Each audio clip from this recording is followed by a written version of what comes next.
Sýrska štátna televízia dnes tvrdí, že izraelské nálety zasiahli leteckú základňu na severozápade Sýrie v útorok skoro ráno, pričom spôsobili materiálne škody, ale bez obetí. Izrael sa k tomu nevyjadril.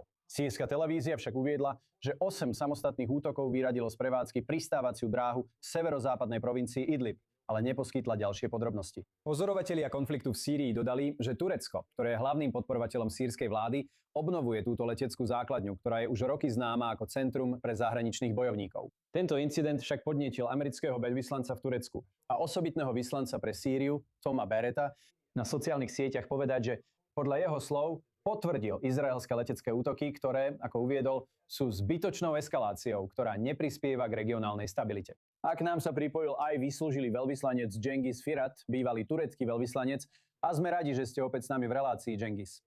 Pozrite, sú tu obavy z možného nesprávneho odhadu medzi Izraelom a Tureckom. Viete, vnímame to tak, že ak je to pravda, čo tvrdí sýrska televízia, a ako sa zdá, Američania sú si tým zrejme istí, ide o podozrivé izraelské letecké útoky, ktoré zasiahli leteckú základňu v Sýrii. Viete, aké napäté sú tieto trenice, tieto línie napätia medzi, povedzme, Tureckom a Izraelom v tomto momente? Myslím si, že to začína byť dosť bezohľadné. Začína to byť dosť. No, ako by som to povedal? Aby som bol veľmi diplomatický, musíme zabezpečiť, aby komunikačné kanály zostali otvorené. A vždy hovoríme, že by sme nemali ísť ani o krok ďalej. Ale okrem retoriky, ktorá prichádza z oboch strán, čo vidíme? Vidíme v teréne skutočné útoky pomocou stíhačiek na leteckú základňu inej krajiny. A toto je agresívne správanie. A súhlasím s formuláciou amerického veľvyslanca, ktorú ste tam uviedli. Toto bolo dosť bezohľadné. Toto bolo celkom blízko tureckých hraníc.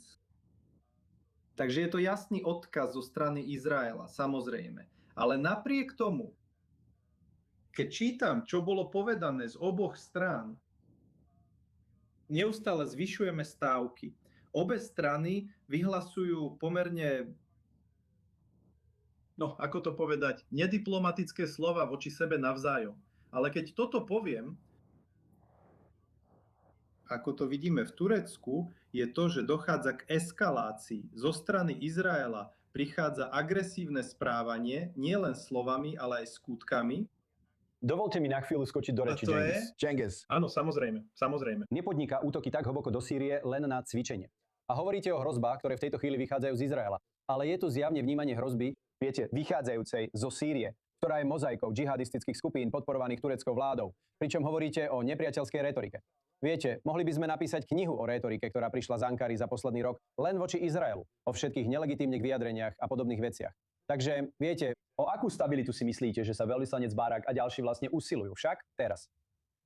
No, Turecko, a pokiaľ tomu správne rozumiem, aj veľvyslanec Barak, snažia sa momentálne budovať aliancie. Sýria momentálne nie je štát, ktorý by mohol Izraelu akokoľvek uškodiť, a to ani v dohľadnej budúcnosti.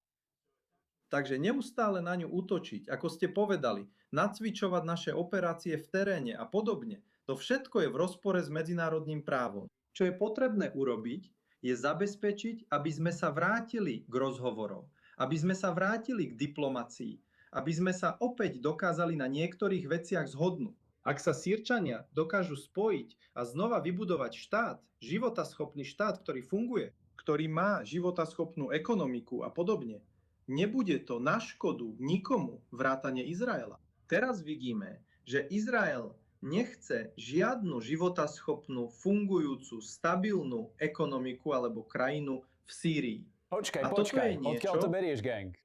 Útok na vzdialenú leteckú základňu, ktorú údajne buduje Turecko.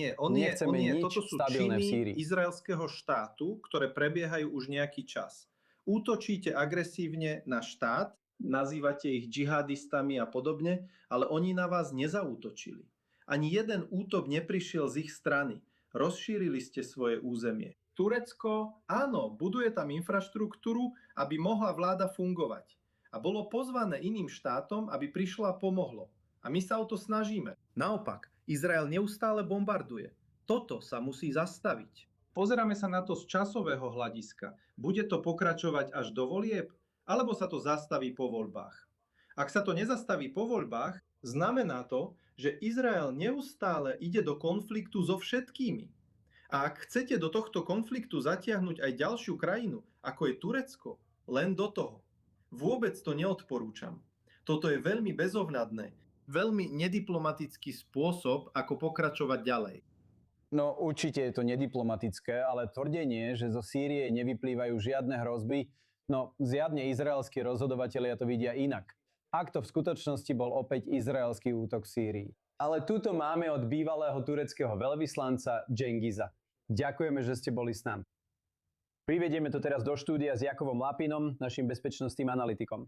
A pozrite, turecká vojenská prítomnosť, poďme sa o tom porozprávať, viete, okrem tej rétoriky. Viete, náš bývalý veľvyslanec tuto prezentuje, ako by to boli len slová do vetra.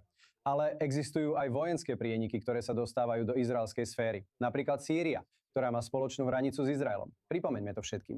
Vidíme to v Sýrii, vidíme to v Somalilandu, vidíme to v Líbii. Na miestach, kde turecká armáda vstupuje alebo by chcela vstúpiť, Gaza je možno jedným z nich.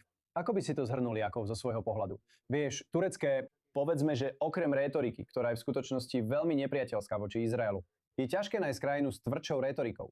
Vieš, Irán je možno v tejto oblasti výzvou. Ale vieš, čo povieš na vojenskú prítomnosť a kroky Turecka, ktoré môžu jasne ohrozovať Izrael? Pozri, myslím si, že Turecko vníma Sýriu rovnako ako mnoho ďalších oblastí v regióne pod týmto tureckým prezidentom Erdoganom, ako akési bývalé imperiálne územie Osmanskej ríše. A cítia sa veľmi oprávnení vrátiť sa späť do týchto oblastí. Trochu ma pobaví, keď sa Turecko sťažuje na izraelské obranné nárazníkové zóny, ktoré sú v skutočnosti veľmi malé. Turecko by tiež Pozrite mal, sa pokiaľ na ide Sýriu, o obranné prosím. nárazníky.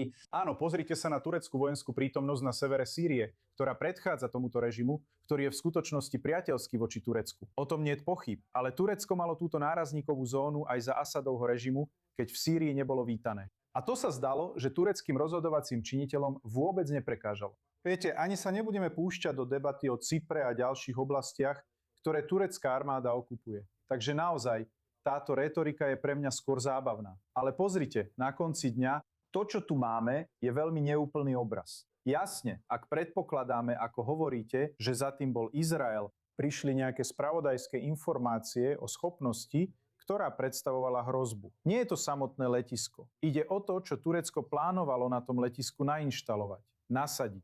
Nevieme, čo to je. Mohol to byť nejaký pokročilý systém protivzdušnej obrany, ktorý by vážne ohrozil schopnosť Izraela operovať v týchto vzdušných priestoroch? Nezabúdajme, že toto je tiež cesta, ktorá bola údajne využívaná na cestu do Iránu. Bola to nejaká dronová schopnosť, radar, rakety, útočná obrana? Nevieme. Toto sú utajené spravodajské informácie. Povedal by som, že latka je nastavená pre izraelských Ale je rozhodovacích to činiteľov, zjavné. aby povedali, poďme zasiahnuť túto vec blízko. Blízko tureckých Toto hraníc. nie je len Toto je ľahostajné. veľmi dramatické. Odkaz pre tých, ktorí rozhodujú v Turecku, že sme vás žiadali, aby ste toto nenasadili. Vidíme, že sa na to chystáte. Nerobte to. Nie je to prvýkrát, Dávid, pretože to vieme. V apríli 2025 strategická letecká základňa s názvom T4, ktorá sa nachádza uprostred sýrskej púšte v strede krajiny, bola údajne zasiahnutá Izraelom.